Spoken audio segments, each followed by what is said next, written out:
Muy buenas noches. Como siempre, un placer acá desde Unión TV llegar hasta ustedes con La Noche Menos Pensada. Edición correspondiente a hoy, lunes 31 de julio de 2023. Rubén Avalar, buenas noches. Muy buenas noches, mi querido Marcos. Hola, Oscar también. Y las buenas noches a cada uno de los televidentes que están sintonizando para vernos en La Noche Menos Pensada. Oscar Ferraro, buenas noches.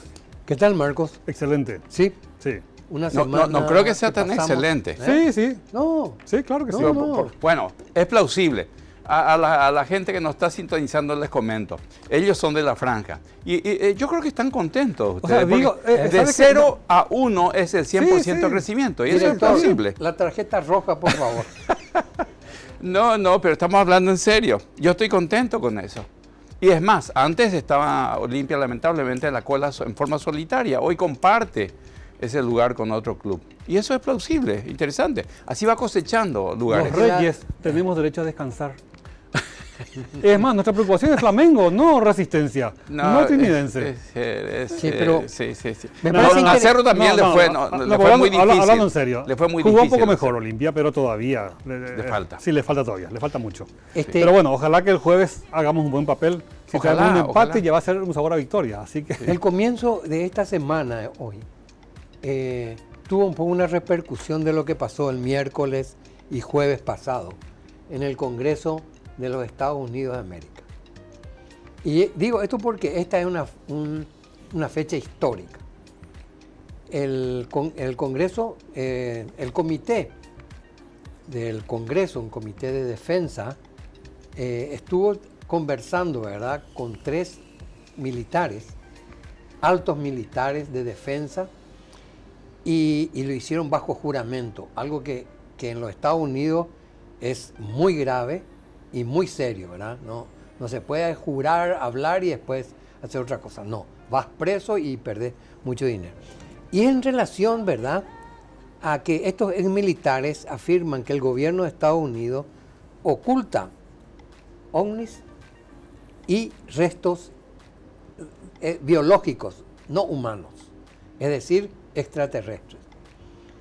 Entonces esto es muy grave y esto tuvo una repercusión mundial. Todos los programas de televisión, noticieros y programas especiales empezaron a hablar sobre este tema. En verdad pusieron en evidencia estos 3 militares de alto rango y rango de defensa que su gobierno estaba ocultando, como de hace mucho tiempo, ¿verdad?, naves espaciales y también restos de seres que no son humanos. Y tal es así que tuvo una repercusión también en el mismo gobierno, porque empezaron a salir autoridades para decir que iban a hacer algún tipo de informe, comentar, hablar, pero fue todo un movimiento increíble. Esto comenzó en Roswell, en 1948, ustedes se acuerdan. Sí, claro. ¿Verdad? Con la caída de un ovni. Cae un ovni, los militares, incluso algunos, la policía dijeron que había, inmediatamente se niega. Pero hubieron gentes que fueron testigos de que verdaderamente cayó una.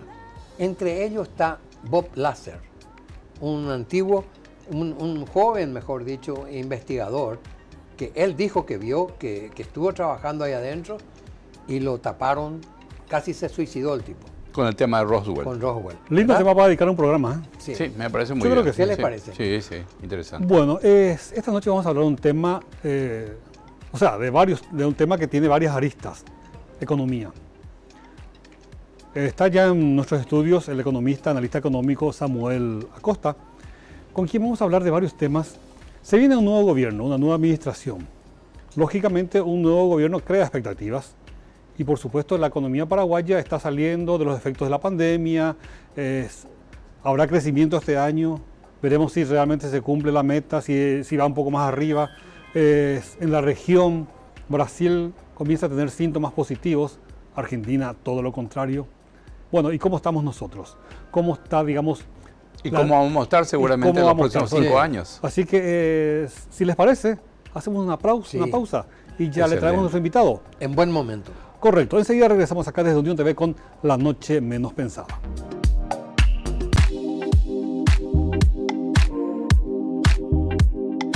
Seguimos acá en Unión TV con La Noche Menos Pensada. Llegamos hasta ustedes a través de los canales 17 en la grilla de Personal Flow, 23 en la grilla de Tigo, 28 en la grilla de Copaco TV e igualmente en nuestro sitio web www.uniontv.com.py. Como les anunciamos, esta noche le tenemos la presencia acá del colega, él es periodista y analista económico, sobre todo tiene una maestría en finanzas, Samuel Acosta, con quien vamos a hablar un poco de economía, la economía paraguaya post pandemia y lo que se viene. Y por supuesto también todo lo referente, más todavía ahora que está a punto de iniciarse un nuevo periodo de gobierno. Samuel, buenas noches, gracias por tu presencia. Gracias a ustedes, señores, y buenas noches para toda la audiencia. Bueno, la economía paraguaya este año tuvo, digamos, un buen inicio con una buena cosecha de los rubros tradicionales, sobre todo soja, ¿verdad? Que tuvo un repunte en cuanto a su cotización internacional y digamos que hay una tendencia a un crecimiento, digamos, lo que va en lo que queda del año y que coincidentemente es con el inicio de un nuevo gobierno. O sea, aparentemente, según todos los datos, hay signos favorables para la economía paraguaya. ¿Es así o estoy equivocado? Sí, es así. Efectivamente, hay una perspectiva de crecimiento económico que está en torno a 4.5%. Eso es lo que el Banco Central acaba de ratificar. La semana pasada lo hacía. Pero sí generó como cierta sensación de que esperábamos más, ¿verdad? Porque todos los organismos internacionales, la CEPAL, el Banco Mundial, el BID, habían hecho una proyección más alta, entre 5 y 6, y el Banco Central dijo no, va a ser 4.5, o sea, tiene una posición cautelosa porque si bien el campo le está yendo bien, hubo una buena cosecha por el lado de la soja, el maíz y el trigo están viniendo bien y hay un fuerte ingreso de divisas por exportación porque los precios internacionales han aumentado. También hay otros sectores de la economía a los que no les está yendo bien. El sector de la construcción, ustedes saben que hay una deuda de más de 350 millones de dólares que se está buscando cómo resolver. El nuevo gobierno está viendo cómo resolver eso y de dónde sacar la plata. La misma cosa, el sector frigorífico, digamos que tuvo un buen año el año pasado, este año cayeron 15% las exportaciones del sector de la carne. Pero no es por un problema nuestro, sino por un problema de la coyuntura internacional. Porque China cerró su mercado, ¿verdad? Entonces, nuestros grandes competidores pues, son Brasil, Uruguay y Argentina. ¿Y qué pasa? Ellos van e invaden con mejores precios a Chile. Entonces, Chile nos deja de comprar o nos compra en menor volumen a nosotros y ahí el ritmo de faena comenzó a bajar, ¿verdad? Entonces, la proyección para el sector de la ganadería también disminuyó. Y un elemento más que se pone sobre la mesa es el sector del comercio, ¿verdad? Que también hubo una contracción, digamos, en la proyección para el sector comercial en cuanto a ventas por este ingreso masivo de productos de contrabando. Entonces, toda la expectativa que había de un crecimiento muy fuerte del famoso efecto rebote después de un mal año pasado, que iba a estar más o menos entre 5 a 6%, estos sectores que no les está yendo tan bien atenuaron esa proyección y hacen que el Banco Central tenga una posición un poco más cauta y diga, mantenemos nada más en el 4.5. Estamos hablando de los grandes números, del incremento, de la posibilidad de que ingrese más divisas a través de la soja, el maíz, el trigo, incluso la carne, que sigue siendo un renglón demasiado importante para la entrada de divisas al país. Pero hablamos de cosas macros. ¿Cómo don Juan Pérez, que está en la campaña, o don Samuel González, que está en la ciudad, va a poder tener la platita para darle de comer al día siguiente a su familia? ¿Cómo podemos trasladar que permee eso al pueblo? Bueno, hay dos cuestiones. Uno, hay que primero entender que en nuestra economía, un 70% de nuestra economía es el sector terciario. Ahí nosotros estamos todos. Estamos servicio y comercio. ¿Verdad? Entonces, lo que yo estaba hablando es más sector primario y sector secundario, ¿verdad? Que a ellos les está yendo relativamente bien, tuvieron un muy buen ingreso. De hecho, si sumamos todos estos sectores, estamos hablando de cerca de 4.000 o 4.500 millones de dólares ya en esta primera mitad del año generaron. Pero eso tiene tiene un efecto de derrame muy poco, porque tampoco no son sectores de la economía que generan demasiado empleo, ¿verdad? Generan empleo, pero no masivamente como el sector terciario. Ahora, lo que se puede esperar en esta segunda etapa del año es que aumente el consumo porque tradicionalmente vienen las fiestas de fin de año y eso va a hacer aumentar los niveles de venta. Y hay una inflación que está relativamente más controlada, ¿verdad? De hecho, el Banco Central también ajustó a la baja la inflación, con lo cual en teoría deberíamos ganar un poquito de poder adquisitivo. Va a haber una sensación, por lo menos lo que se espera, es que en esta segunda mitad del año haya una sensación de un poquito de estabilidad y alguna mejoría en el ingreso, pero no va a ser una cosa así extraordinaria para la gente. Pero hay un tema que quería preguntarte, ¿verdad? Porque es el tema en el consumo interno, ¿verdad? El contrabando, ¿cómo va a influir eso? Porque verdaderamente, creo yo, aumenta constantemente ese flujo de contrabando en los productos para el hogar, especialmente. Mira, el contrabando, y hay un dato sumamente interesante que surgió en estos días. Se juntaron 18 gremios, ¿verdad?, de diferentes ramas. Hicieron un cálculo. Supongamos que nosotros cada uno seamos de un gremio, ¿verdad? Sí. ¿Y cuánto vos estás perdiendo? Y mi flujo de caja bajó tanto. Y vos, y tanto. Y todos comenzamos a analizar el contrabando en cuánto nos afectaba, nos perjudica, y hicimos una proyección. Suponete que a vos te perjudicaban más o menos un 30 millones, al 5, al 15, a mí 20. Sumaron todo en una caja y dijeron, bueno, a ver cuál es el número que sale. ¿Saben cuánto es el número que sale mensualmente del contrabando, el perjuicio que le genera a las empresas? ¿Cuánto? $1.000 millones. ¿Mensualmente? Mensualmente. ¿1.000 millones? $1.000 millones de dólares. 12.000 millones al año. 12.000 millones al año. Pero eso es mucha cantidad. Es una locura. Es una locura. Una Porque, locura. para ponernos en contexto, el Estado paraguayo en obras públicas, en un buen año, invierte en ruta, en puente, $1.000 millones de dólares. Y esto es lo que mueve el contrabando en un mes, ¿verdad? Es un dato tremendo, ¿verdad? Señores, yo me hago porque verdaderamente no aguanta para este país. Es terrible, es terrible. De hecho, hay una sensación, decían la gente del centro de importadores, de brazos caídos, lo del sector retail también, que reportan más o menos el 4 o 5% de caída en su facturación, ¿verdad? Entonces, el sector el contrabando está generando una economía subterránea, una economía que mueve demasiado dinero, ¿verdad? Y en estos 1.000 millones hay que poner sobre la mesa, y ustedes lo habrán visto y lo habrá visto la audiencia, la cantidad de combustible que está ingresando de contrabando y que se está vendiendo hoy abiertamente en la calle. Sí. El sector del combustible está estimando más o menos cerca de 1 millón de litros por mes. Sí. Manuel, hablamos de combustible, eso, y ahí en la vereda misma del Ministerio de Hacienda está el contrabando, ¿verdad? Así mismo.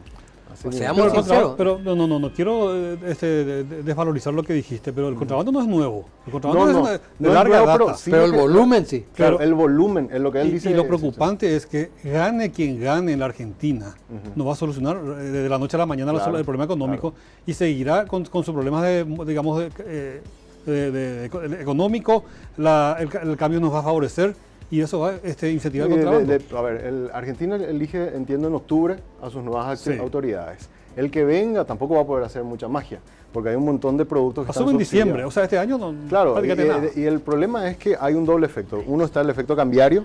Imagínense ustedes que Argentina hoy está con un dólar blue que está más o menos 530 pesos por dólar, ¿verdad? O sea, ahí hay una diferencia terrible. Pero, Y está la cuestión de los productos subsidiados. sí, pero perdóname que te diga una cosa, porque estamos confundiendo algo. Estamos hablando de que la gente que va a traer o que compra de contrabando es muy pequeño alrededor de los grandes camiones que entran, que claro. ingresan. Acá la única forma de poder combatir es a esos grandes. Esos grandes. Esos grandes que le proveen a los chicos que vemos en la calle. Claro. Ahí está Ese es el tema, porque esa es la eso por única eso Hace manera falta de... una ¿Sabes qué, voluntad Manuel? de parte Pero de ahí hay que Ahí- tener una voluntad sí. política demasiado grande. Exactamente, tenés que tener esa voluntad de tomarle, porque, o sea, Porque- acá se filmó a 12 o no sé cuántos camiones de porte, como le llaman, ¿verdad? De gran porte, entrando en la propia marina, Exacto. ¿verdad? Y saliendo otra vez. Pero no, eso no se puede. Claro, y no le quieran culpar a los que se van a traer de clorinda un No, poquito. ellos no son el hay- problema. Es más, si no hay problema si eso. midiéramos eso, sería el impacto mínimo. Mínimo. O sea, acá el gran problema está en esos grandes financistas, que en algunos casos se presume que puedan estar ligados por lo menos al sector político de Pero forma, sí, de forma muy fuerte, y que son los que meten el grueso, digamos, de esos Sí, dineros. ni Yo, duda. yo quisiera, si me permiten, la audiencia, ustedes también, Samuel, un análisis pero muy profano, muy de principiante. Y quisiera, si me permitís, dividir el contrabando en dos etapas. La etapa de introducción de los productos y la etapa de venta de los productos. Sí. Lo que tiene que hacer el Estado paraguayo es prohibir la entrada, porque está en contra de la ley, la entrada de productos, sea de quien sea. Pero una vez que permeó ese control, ¿cómo yo le explicaría a doña Juana, que tiene 4 hijos, que trabaja como ama de casa en otros lados, que tiene que comprar aceite para el día siguiente y pasa por la calle y ve que le cuesta 10.000 guaraníes versus 25.000 en el supermercado, ¿cómo le voy a convencer a doña Juana y le voy a decir, no compre esto porque esto perjudica al país, comprar el supermercado o comprar la despensa? No, ¿Cómo manejamos así? Es que el problema no está en doña Juana, el problema está en claro. esos grandes volúmenes que ingresan de contrabando. Te doy Es el momento del control previo. Pero ahí está el ahí problema. está el problema. De hecho, ahí está el problema. Es así. El sector, por ejemplo, la CAPRO, que es la cámara que industrializa la soja, nos comentaba que al cierre de abril ellos ya detectaron más de 4.000 toneladas de aceite que ingresó de contrabando. Entonces ellos nos decían, si nosotros, sector privado, sin un esquema de control, ya nos dimos cuenta de esto, Claro. ¿verdad? ¿Qué más las autoridades que tienen todo el mecanismo, la estructura para controlar y no lo hacen? Entonces acá hay una falta terrible de voluntad política, claramente, ¿verdad? Porque este es un negocio demasiado grande y hay que atacar en ese punto, ¿verdad? Porque el problema no está en el mercado, ni en la calle, ni en el semáforo, el problema está en la frontera. A tal punto es, digamos, la falta de voluntad que sale un ministro y dice, vamos a construir un muro con Argentina. Grotesco, totalmente. Eso es lo más ridículo que he escuchado en mi vida. Y un ejemplo muy Le sencillo. dio lugar a que la nata le tome del pelo y diga, bueno, pero una puertita en Alberdi para que crucen los paraguayos a votar. Y se tomó para la burla porque realmente fue una tontería la que dijo el ministro Castiglioni. Ahora, para darle un ejemplo, ¿qué pasaría si todos los controles funcionaran? Y eso nosotros ya lo pudimos comprobar en una especie de ejercicio que se hizo en abril del 2020, cuando todos nos cerramos por una cuestión de la pandemia y sí hubo un control fuerte de la prefectura naval y de toda la aduana porque las fronteras se cerraron, ¿verdad? Nos comentaban la gente del sector retail, que son los supermercadistas, y el sector industrial, que sus ventas aumentaron más del 40%, porque ese es el mercado real que ellos tienen que alimentar, ¿verdad? Y es el mercado que está alimentando. Ahora está muy bajo. No, ahora están con problemas. Más, por ejemplo, nos decían los industriales que ellos emplean a 8.000 personas más o menos, los que procesan el grano de soja, y que están con niveles mínimos de producción. Es más, dejaron en algunos meses de producir harina y aceite y vendieron solamente ya la soja en grano porque no les conviene. ¿Para qué si van a ir a competir con el contrabando? El gobierno que empieza dentro de 15 días, ¿cuál sería su desafío inmediato a nivel económico? ¿Cuál es, a tu criterio? El primero y el más urgente es resolver la cuestión de la deuda que hay con las empresas contratistas del Constructoras. Estado. Constructores y farmacéuticos. Ahí hay un problema que incluso generó una cierta controversia sobre cuál es el nivel de déficit que tiene realmente Paraguay. Ustedes habrán escuchado a Carlos Fernández Valdovino, el futuro ministro, decir no fue 3% nuestro déficit, fue 5%.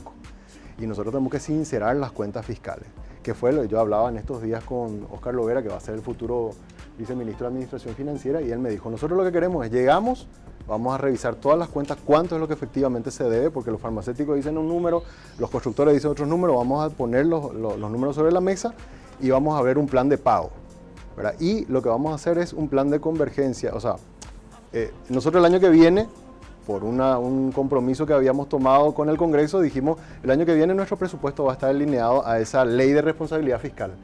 Pero si nosotros cumplimos la ley de responsabilidad fiscal, no vamos a poder pagar la cuenta.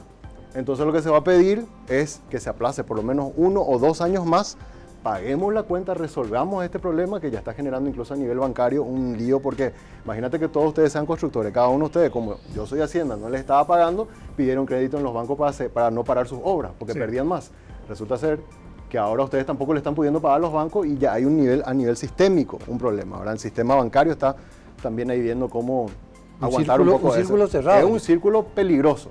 Entonces lo que dijo Carlos Fernández, que me parece está bien, ¿verdad? Es resolvamos esto, o sea, verifiquemos cuánto es la deuda efectiva, paguemos esa deuda en este segundo semestre y parte del primero, ¿verdad? Y eventualmente después vayamos viendo cómo ajustamos este plan de convergencia que era volver a la regla fiscal. Eso es patear para el año que viene, más o menos. Y por lo menos, yo le pregunté cuánto va a durar, más o menos 1 año, 2 años, y me dijo, vamos a intentar que sea 1 año, me dijo Oscar Lovera, que va a ser nuestro futuro viceministro. Samuel, yo creo que el Estado es un ente demasiado privilegiado. Y hago un paralelismo así pueblerino. Si yo voy, pido un crédito a una casa comercial y compro una moto, y estoy pagando a cuotas. Sucede que después no puedo pagar, la casa concesionaria me va a demandar, seguramente me va a quitar la moto y me va a embargar mis cosas para que yo pueda pagar mi deuda. Y no me va a proveer nunca más hasta que yo abone ninguna moto, ningún otro bien. Con el Estado paraguayo pasa lo contrario. Evidentemente existen deudas con empresas constructoras, entre otros rubros, y las farmacéuticas también por un gran volumen, que en un momento dado el Estado le dice, no tengo para pagar, y sigue la cuestión, y no se le puede embargar, no se le puede cortar prácticamente la entrega de otros productos y no pasó nada. Y de esto estamos, la deuda con las industrias farmacéuticas, estamos hablando de hace muchísimo tiempo. Por lo menos tiene 3 años. Eso no puede ser. O somos todos iguales o no iguales. Entonces es muy difícil hacer contratos, hacer pactos, hacer convenios con el Estado paraguayo. Sí, es difícil, pero sigue siendo un buen negocio, porque estamos hablando de volúmenes de contratos que no vas a conseguir en el sector privado. O sea, estamos hablando de contratos de 30, 40, 50 millones de dólares por lo bajo. Con lo cual, les da también, cuando cobres, ¿verdad? Probablemente sí vas a tener una espalda financiera. Ahora, esa no puede ser excusa para no ponernos al día. Claro. ¿Verdad? Para no ponernos al día. Por eso es que en las licitaciones se siguen presentando las mismas empresas. Ahora, lo que hay que hacer, me parece a mí, es justamente hacer un plan de pago, ¿verdad? Comenzar a abonar a esas empresas, porque no son solamente las constructoras el problema, ni solamente la farmacéutica. Detrás de cada una de esas empresas hay una serie de proveedores que tampoco están cobrando. Nos contaban algunas empresas que hacen consultoría para hacer los famosos estudios de factibilidad para las obras de infraestructura que ellos están hace un año sin cobrar, ¿verdad? Y hay algunas que están ahí tambaleando y también sobreendeudadas en el sistema financiero, porque tienen que seguir subsistiendo y pagando sueldos. Entonces, el efecto en cadena es muy importante, ¿verdad? Y hay que sincerar eso. Y yo creo que, como a tu pregunta, el 15 de agosto del 16 hay que empezar con eso. En lo que sí tenemos que ponernos al día es en un corte. Okay. Un breve corte y regresamos enseguida acá desde Unión TV con La Noche Menos Pensada.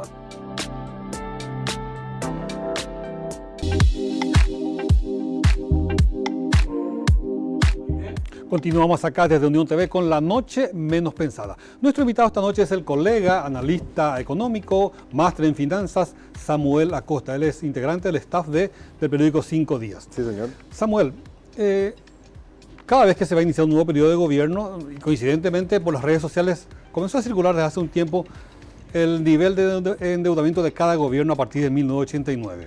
Rodríguez endeudó tanto, Guasmosi tanto, y así cada uno, ¿verdad? Con el tema de la pandemia, bastante subió nuestra deuda externa. Sí. Todavía es manejable, todavía es, digamos... A ver, ahí hay tipo el vaso medio lleno o el medio vacío, ¿verdad? Nosotros, si nos comparamos con los países de la región, Paraguay y Chile son los países que tienen menor nivel de deuda en relación a su tamaño de la economía, al PIB, ¿verdad? Sí. Nosotros estamos hoy en 34%. El problema está en la capacidad de pago. O puede tener una relación deuda-PIB baja, pero ¿cuánto es la capacidad que vos podés pagar? O sea, ¿cuánto? Nosotros hay que recordar que no tenemos la presión tributaria que tienen en Chile, ¿verdad? Nosotros generamos pocos impuestos, o sea, pocos ingresos por impuestos, entonces nuestra capacidad de pago también es más limitada. Hoy día nosotros en los intereses de la deuda vamos a estar pagando probablemente este año cerca de $1.000 millones, ¿verdad? Que hay que pagar a los bonistas, a las organizaciones multilaterales, ¿verdad? Entonces, no hay que mirar ese ratio de 34% y alegrarnos porque en realidad Paraguay está en una situación complicada, ¿verdad?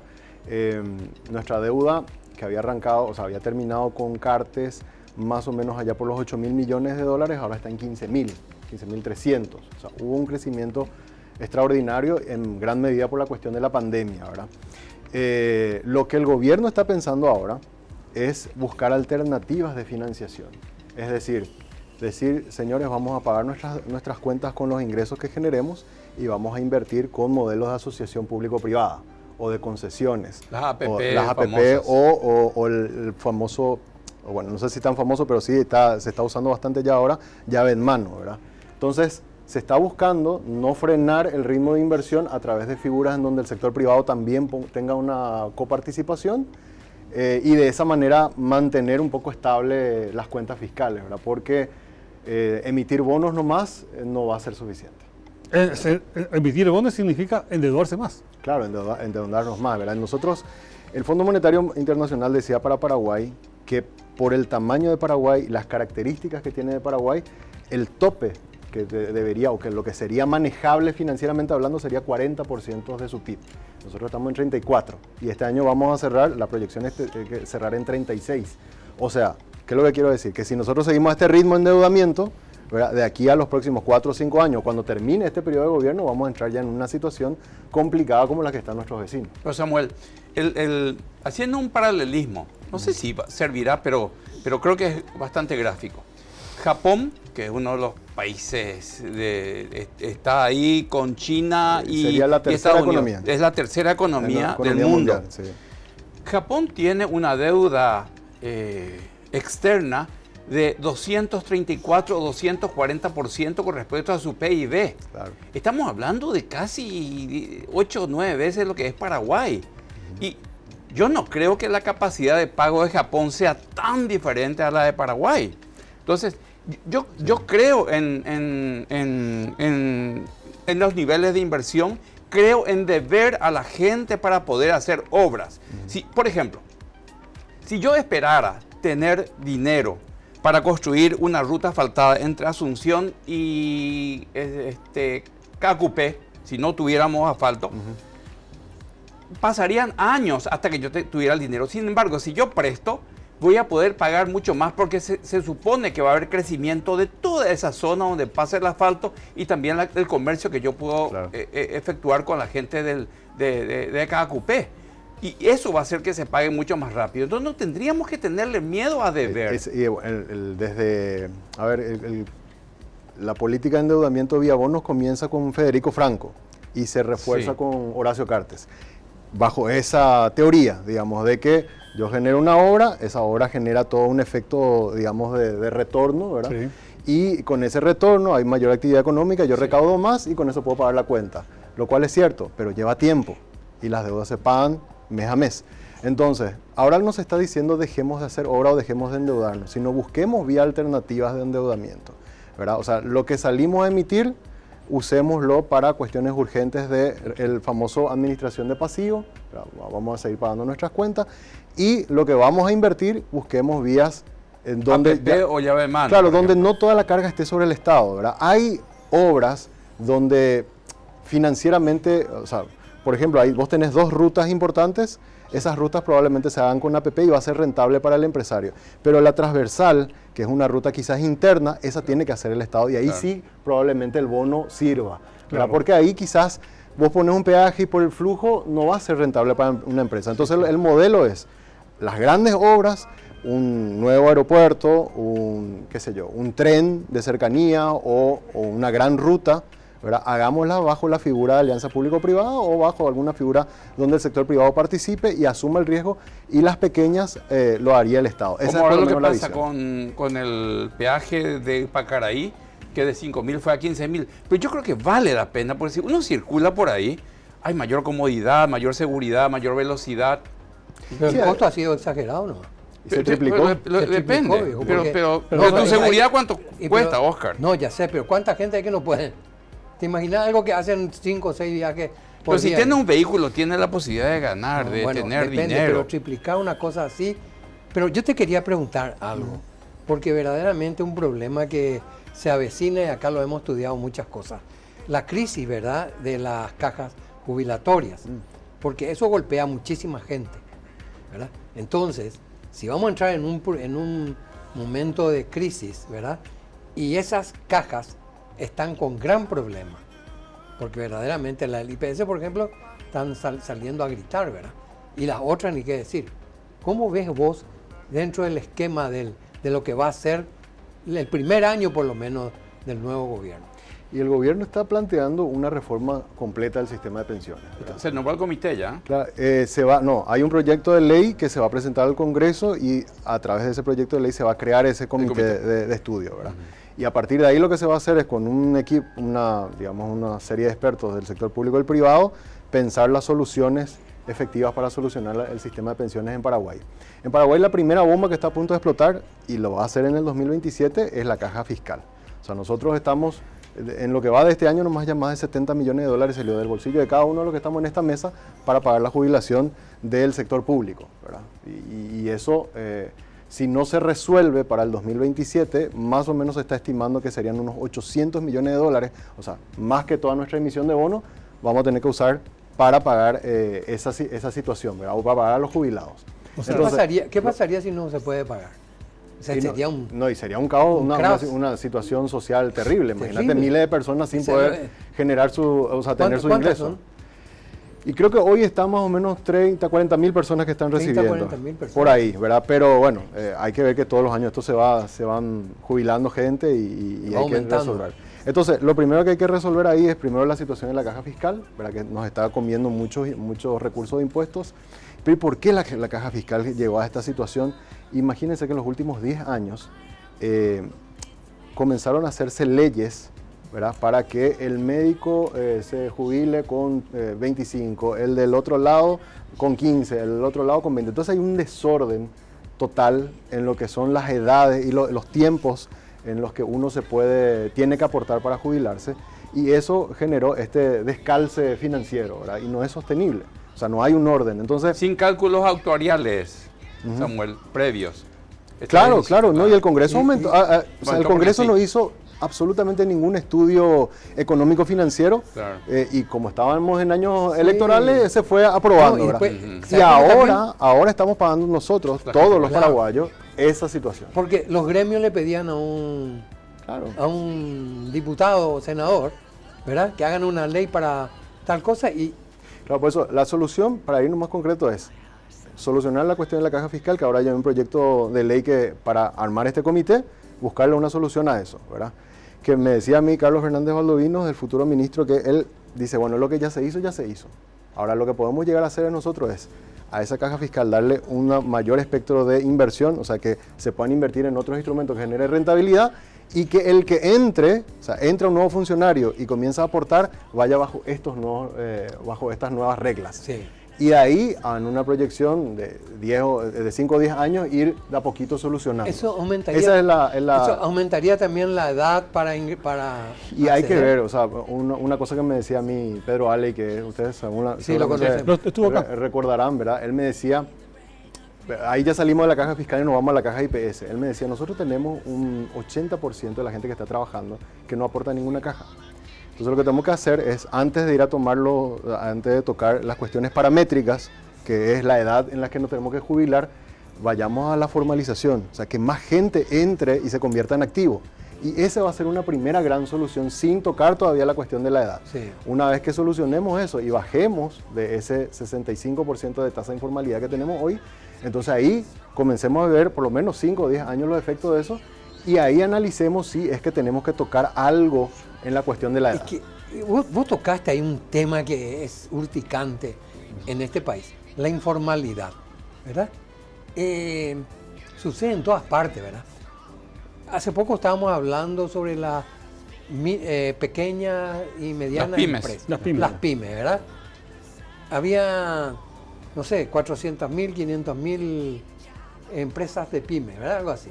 El 65%, algo así. 365.000 365.000 empresas. Bueno, gracias por recordarme eso. Y más del 60% son... Más del 60%, el 65% eran informales. Sí. Informales porque el sistema no da para que sean formales, o porque no tienen voluntad, o porque desconocen. Es una combinación de muchas cosas. Sí. Imagínate, vos tenés una empresa, voy a poner un copetín. Vos tenés que, de tu venta de hoy de empanada, es lo que vos comés hoy. Sí. Y vos te querés formalizar, querés tener un RUC o querés tener una habilitación del INAM, y tenés que irte de manera presencial, cerrar tu negocio, que es la facturación de tu día, ¿verdad? Y irte a hacer una gestión que probablemente ese día por algún motivo no termine el trámite, y Samuel, es imposible. Entonces, Samuel, esto tiene que ser todo digital. Es ridículo teniendo una tecnología. ¿Qué va a hacer un tipo que trabaja en Cacupe? Va a tener que venir a Asunción, ¿verdad? Exacto. Bueno, ese es no solamente el problema. No, pero ese es un gran problema. Yo creo que el principal problema es llegar a compartir la utilidad, la poca utilidad que tenés con el Estado. Entonces la gente no quiere. Pues ¿sabes qué hizo Uruguay? Dijo, si vos te inscribís y sos formal, ¿verdad? Yo te doy una serie de estímulos en créditos, en menores tasas de impuestos, en menores tasas municipales, ¿verdad? Eso que vos pagás en impuestos o por la habilitación de tu local, yo te reduzco a la mitad. O sea, se fue no por el lado represivo, sino por el lado del estímulo, Claro. que es lo que yo veo que acá no se está haciendo no se todavía en hace. Paraguay, y por eso no baja nuestra tasa de Claro, informalidad. mira, hasta tenés la oportunidad de participar en alguna licitación o algo así. Ahora hay una ley de MIPYMES Sí, que se acaba de aprobar, o sea, una ley para que las MIPYMES sean proveedoras del Estado. así mismo. Pero esa ley dice que si vos tenés que ser formal. Y hay una proyección de que más o menos el Estado va a destinar a las pequeñas empresas cerca de $800 millones al año. Al año. ¿verdad? En servicios que va a demandar Sí. de las MIPYMES. Si eso funciona, Pero- va a ser un buen estímulo. Claro, porque lo que tenemos que es bajar esa ilegalidad, ¿verdad? Que es un problema para el mismo, Paraguay la misma está ahí, persona. todos los años compite No en puede la... tener seguro social, hermano. No, no, y Claro. Paraguay en los informes que hace la OIT, que es la Organización Internacional del Sí. Trabajo, todos los años nosotros estamos peleando con Perú en ser el campeón de Sudamérica en tasa de informalidad. Y a veces Perú está 65, nosotros 64, otros nosotros, y ahí estamos, ¿verdad? O sea, Paraguay es, junto con Perú, el país más informal de Sudamérica por lo menos, ¿verdad? Y uno de los más altos de América Latina. Y ahora formalmente, vayamos a otro corte. Vamos. Enseguida regresamos acá desde Unión TV con La Noche Menos Pensada.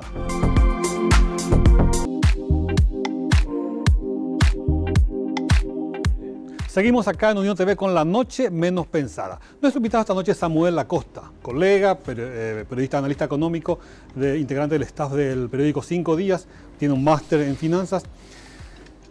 Samuel, Señor. cuando estalló la guerra Rusia-Ucrania, al poco tiempo se supo un detalle esperanzador para Paraguay. ¿Por qué? Porque aumentaron el precio de los commodities, es decir, los rubros exportables de Paraguay. ¿Se dio eso? ¿Hay posibilidades concretas para Paraguay o es nada más que una especulación o una esperanza? No, se dio, efectivamente se dio. O sea, a ver, acá pues ganamos y perdemos al mismo tiempo, porque cuando ocurre lo de la guerra con Ucrania, como mencionaste, los precios de las materias primas, en nuestro caso las agrícolas, el precio del grano, del maíz, del trigo, se subieron, el precio de la carne subió a niveles extraordinarios. O sea, nosotros estábamos pagando, o sea, nos estaban pagando a los paraguayos, a los frigoríficos paraguayos, más o menos $4.500 por tonelada en la carne. El año pasado estaba en torno a 5.600. Ahora eso se normalizó otra vez. Por ese lado estuvo bien. El problema es que se disparó también, como es un commodity, el precio del combustible. Y nos disparó y nos fundió por el lado de la inflación. Entonces, la guerra, entre comillas, le benefició a un pequeño grupo de gente que genera alto volumen de divisa en esos sectores, pero nos golpeó al 90% de los paraguayos. Es más, incluso a los propios agrícolas, ¿verdad? Porque ellos nos comentaban que es cierto, ellos tenían mayores ingresos, pero ¿cuál es el gran productor de fertilizante a nivel mundial? Rusia. Como Rusia entra en guerra, el precio de los fertilizantes se dispararon. Entonces ellos decían, estamos generando más renta, estamos ganando más plata, pero a la hora de querer sembrar y hacer nuestra próxima campaña, nuestros costos se fueron todos para arriba, ¿verdad? Y las tasas de interés a la hora de pedir crédito a los bancos. Entonces, fue una situación compleja, ¿verdad? Que ahora más o menos está un poco más estabilizada, ¿verdad? Porque la guerra ya tiene más de un año, como que el mundo a nivel global, económicamente hablando, como que internalizó más la cuestión del conflicto y los precios bajaron, ¿verdad? Los precios bajaron a nivel internacional y por eso es que también, por el lado de la inflación, también Paraguay logró como controlar en los últimos meses, ¿verdad? Ya hablamos de la situación en Argentina, ¿verdad? Gane quien gane, no soluciona el problema de la noche a la mañana. ¿Qué sabes de Brasil? ¿Los números están favorables o no? Brasil está con un panorama más alentador, ¿verdad? Brasil, recordarán ustedes, cuando antes de que asuma Lula, en el último periodo de Bolsonaro, llegó a tener tasas de desempleo de cerca del 14%, o sea, eran niveles históricos que Brasil no había visto nunca. Ahora está por debajo de los 10 millones de la tasa de 10%. Hay una expectativa positiva con Lula, de que Lula le ayude a la región a recuperar ese liderazgo que alguna vez tuvo. El sector industrial está creciendo, ¿verdad? Y para Paraguay esa es una buena noticia. O sea, nosotros el 35% de nuestra economía está pensada para Brasil, ¿verdad? En todo lo que tiene que ver con maquila y con exportación. Sí, siempre hablamos de las interrelaciones comerciales con nuestros dos grandes vecinos, Argentina y Brasil. Y nos olvidamos un poco, al menos yo desconozco el grado de relacionamiento que tenemos con Bolivia. Sobre todo, pero es un mercado también que existe. Sí. Bolivia hoy ¿Cómo está Bolivia es hoy el primer proveedor de gas licuado de petróleo para Paraguay, ¿verdad? O sea, nosotros si hay algo bueno que se hizo en los últimos 10 años, por lo menos dejamos de depender de Argentina, porque Argentina hacía frío en Argentina y nosotros estábamos ahí en la incertidumbre si íbamos a tener o no gas, ¿verdad? Se lograron algunos acuerdos con Bolivia que nos venden más o menos al mismo precio, y con el tema de la bioceánica eso va a ser mucho mejor porque las rutas van a ayudar. Con Bolivia, digamos, hoy nuestra relación de lo que le compramos a los bolivianos es gas, ¿verdad? Y lo que le vendemos a los bolivianos es mayoritariamente leche en polvo y medicamentos, ¿verdad? Todavía nuestro intercambio comercial es muy pequeño, o sea, claramente nosotros no hay un trabajo de estrechar más lazos con Bolivia. Ojalá el próximo gobierno tome eso, porque sí puede significar para Paraguay una válvula de escape del desacoplarnos un poco de esa dependencia con Argentina y Brasil, ¿verdad? Bolivia me parece que es un mercado sumamente interesante. De hecho, hay mucha inversión boliviana que está viniendo a Paraguay, ¿verdad? En diferentes sectores, pero principalmente en el sector de la industria. Así que ojalá, vamos a ver si pueden aumentar nuestra relación con ellos. La bioceánica va a ayudar al desarrollo La bioceánica sería nuestro canal de Panamá. Eso es lo que todo el mundo está. ¿Así de importante? Así, claro, porque justo Paraguay está en el medio, entonces el que quiera venir del Pacífico hacia el Atlántico y viceversa, tiene que pasar por Paraguay. O sea, por eso es que realmente esa es, creo que es una de las grandes obras estratégicas y que nos puede potenciar a nosotros si es que aprovechamos bien esa ruta que se está construyendo. Más el puente Más el puente con Carmelo Peralta, ¿verdad? Que se está haciendo. O sea, en términos de conectividad, se están haciendo obras sumamente interesantes. Se recordarán capaz ustedes que había la idea de poner un aeropuerto también ahí en la zona del Chaco, ¿verdad? Hacia Filadelfia o Mariscal Estigarribia, si mal no recuerdo. Que yo creo que con estas obras que ya ahora que están casi en fase de culminación, habría que ir ya acelerando las ideas para que se complemente con esto, no sea que solamente tengamos la ruta del asfalto ahí y nosotros no hicimos algo para complementar y sacar el provecho. Con respecto a la bioceánica, corregime si estoy equivocado. Paraguay está avanzado en el tema de la ruta, pero parece que Argentina no tanto. Sí, Paraguay está avanzado, creo que está más o menos en torno al 65-70% en la construcción de la ruta. ¿Verdad? Hay tramos que ya están terminados incluso. O sea, nosotros sí estamos avanzados. Habría que ver, como decía el caso argentino, que también por ellos están con un problema ahí también macroeconómico que les impide hacer un mayor ritmo de inversión. Pero sí, claramente una vez que eso se termine va a ser un motor. Sí, va a ser un canal de Panamá. Totalmente, eso es lo que por lo menos esperan. Y con Chile vamos a tener mayor flujo comercial también a través de la bioceánica. Va a ser una ruta directa, ahí ya no vamos a tener que ir. Porque ahora nuestro problema es que tenemos que cruzar toda Argentina, o sea, de hecho lo vamos a seguir haciendo, pero va a ser un canal mucho más directo. Más directo. Más directo, sí. ¿De qué monto de inversión se habla en Paraguay por la ruta esta bioceánica? ¿Y cuántos kilómetros estamos hablando? El dato exacto no manejo, pero sí se cree que esta ruta y con todo lo que va a generar podría tener un impacto del 1% del Producto Interno Bruto. O sea, estamos hablando de muchísimo dinero, ¿verdad? Y hay que aprovecharlo. O sea, nosotros no podemos hacer nomás la ruta sin hacer las cuestiones complementarias, que es los servicios que tienen que estar alrededor de la ruta. Hablábamos hace rato de tema deuda y cosas así, ¿verdad? Pero hay una deuda que se canceló. ¿Cuál? La de Itaipú. Sí. Se cumplió en 50 años de la firma del tratado, la deuda se acabó. O sea, esa plata que se utilizaba para pagar la deuda ya no se paga, pues ya está cancelada. Sí. ¿Esa plata dónde se fue? ¿Dónde está ahora? ¿Qué se está invirtiendo? ¿En dónde está? Ahí se habla más o menos que cerca de $1.000 millones Paraguay, entre comillas, le va a sobrar, ¿verdad? Que es dinero que antes se pagaba, que ahora no va a tener que pagar. Por eso que en algún momento se llegó a hablar, yo recuerdo cuando Santiago Peña, hoy presidente electo, era ministro, él había, juntamente con Felipe Larraín, que es un experto economista chileno, que fue ministro también de Hacienda en Chile, se había hablado de algo que se llama el Fondo de Soberanía, ¿verdad? ¿Qué es lo que plantea esto? Agarremos esos $1.000 millones, ¿verdad? Que hoy no vamos a pagar, pongamos 500 para un fondo de emergencia, por si ocurre una pandemia o una sequía grave, qué sé yo, metamos en un fideicomiso, vayamos alimentando esa caja y los otros 500 usemos para inversión. Pero inversión en cuestiones estratégicas, como por ejemplo, lo habíamos hablado antes del programa, la cuestión de la energía. O sea, nosotros Itaipú no nos va a dar energía toda la vida, tenemos que ir pensando en alternativas de energía. Quizás pequeñas represas, quizás lo de la energía solar, y necesitamos dinero. Ya no tenemos espacio fiscal para endeudarnos, para salir a pedir crédito. Usemos esa plata. Entonces la idea es, con ese fondo, usar una parte importante para inversión incluso para darle a la ANDE toda la infraestructura que necesita, ¿verdad? Porque hoy, por ejemplo, que venga una electrointensiva en Paraguay, una gran industria, como en su momento se habló de Río Tinto, Alcan y otras, y no tenemos la infraestructura, ¿verdad? Entonces, la idea es, usemos ese dinero, la mitad para infraestructura y la otra para un fondo de emergencia, ¿verdad?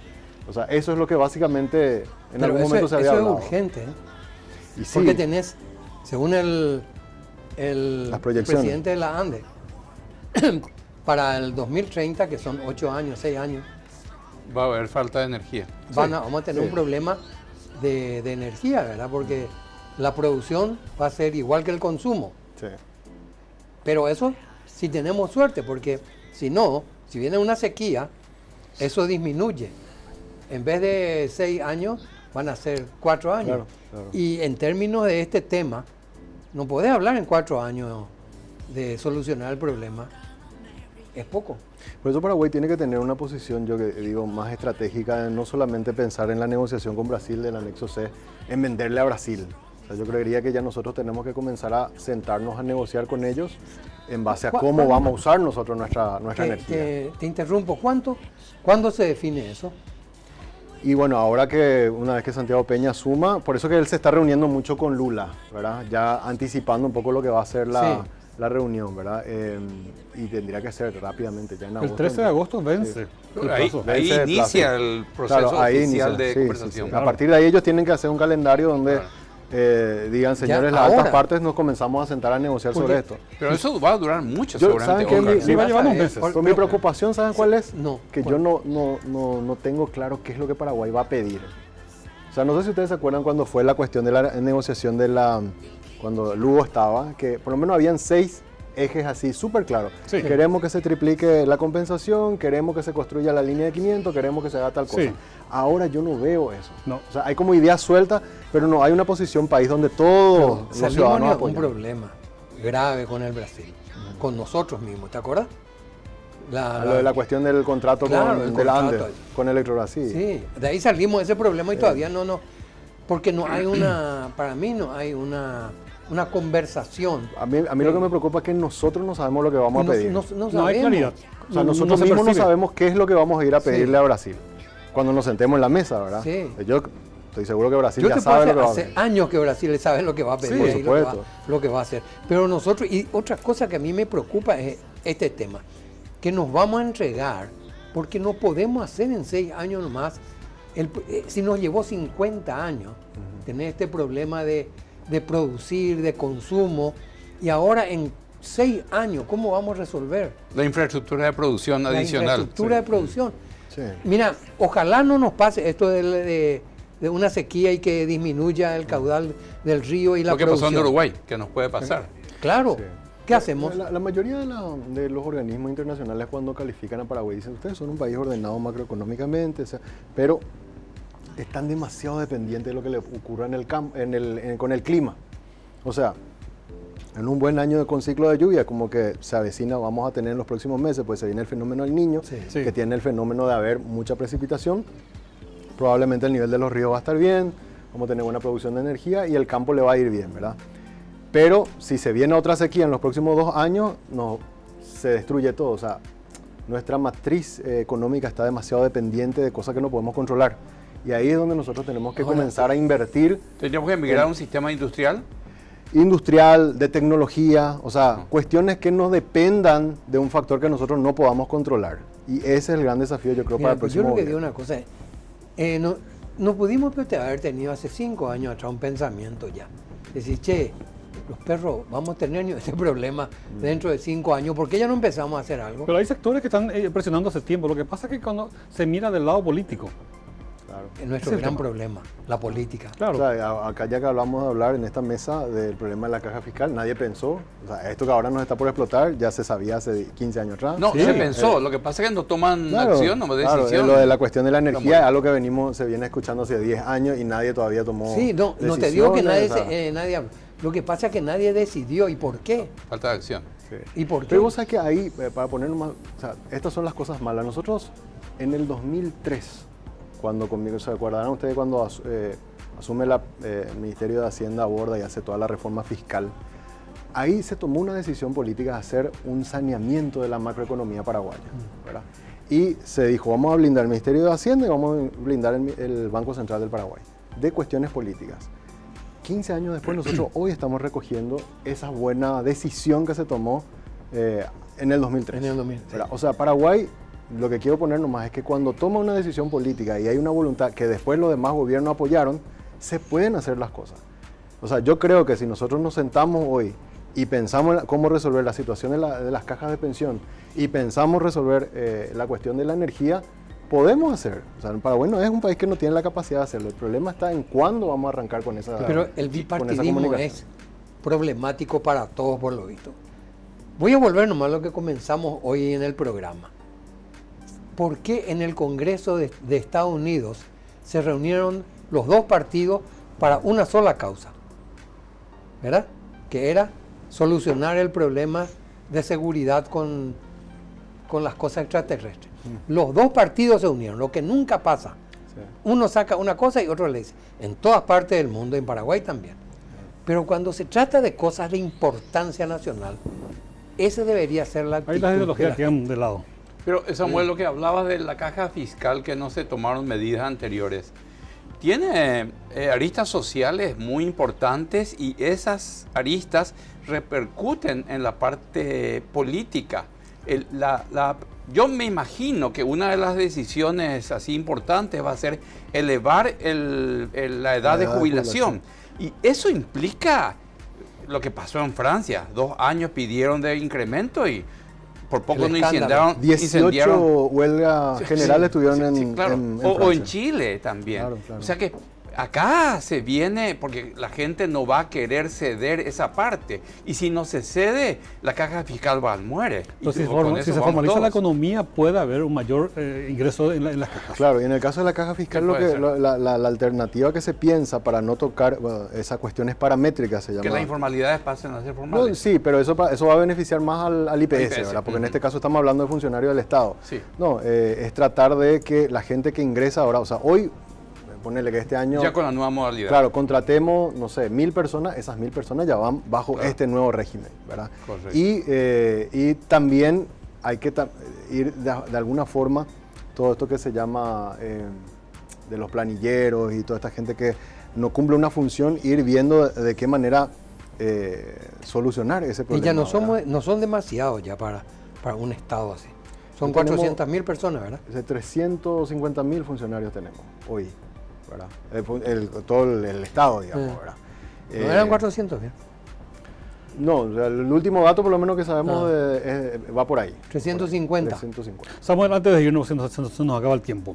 A mediados de los 90 vivimos en zozobra los paraguayos con el tema de la crisis bancaria, los bancos que se cerraban, las corridas y todo ese tipo de cosas. El sistema financiero está sano, está estable, no hay ningún tipo de peligro.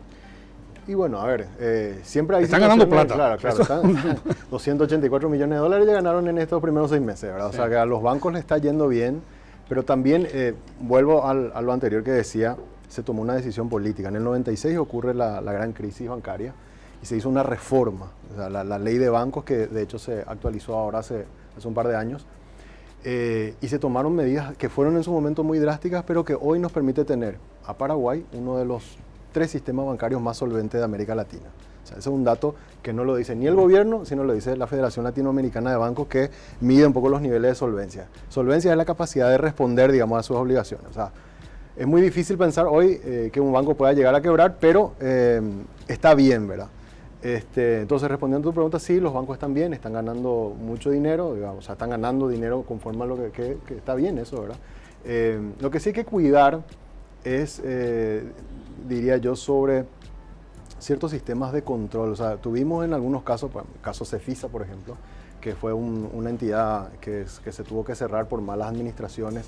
Ahí es donde tendríamos que ir, no sentarnos sobre los laureles, sino... Afinando puntería. Afinando puntería, ¿verdad? Y ahí es clave el rol que tiene la superintendencia de bancos, de poder detectar a tiempo para sacar, digamos, el cáncer antes que, como en este caso, se tenga que mandar a la quiebra. O sea, no es un sistema infalible, a eso es más lo que quiero ir, poniendo como ejemplo ese caso, pero sí es un sistema que está mucho más sano de lo que eran hace 15 años atrás. Samuel, me gustaría hablar una hora más contigo, realmente nos gustaría, ¿verdad? Porque realmente es muy didáctico lo que toda tu exposición. Te agradecemos mucho tu presencia esta noche. No, yo les agradezco a ustedes, realmente disfruté mucho del café, el agua y la conversación con ustedes, así que muchas gracias por la invitación. No, gracias a vos, muchas gracias. La despedida a cargo de Rubén. Ah, caramba, sí. Realmente muchísimas gracias, Samuel. Hoy estuvimos con el economista Samuel Acosta. También las muchísimas gracias a los televidentes que están conmigo. Hicimos una revista rápida de la economía paraguaya, y sobre todo las expectativas. O sea que vamos a vernos, si Dios quiere, este próximo jueves a las 21:30 horas para ver La Noche Menos Pensada. Hasta el jueves.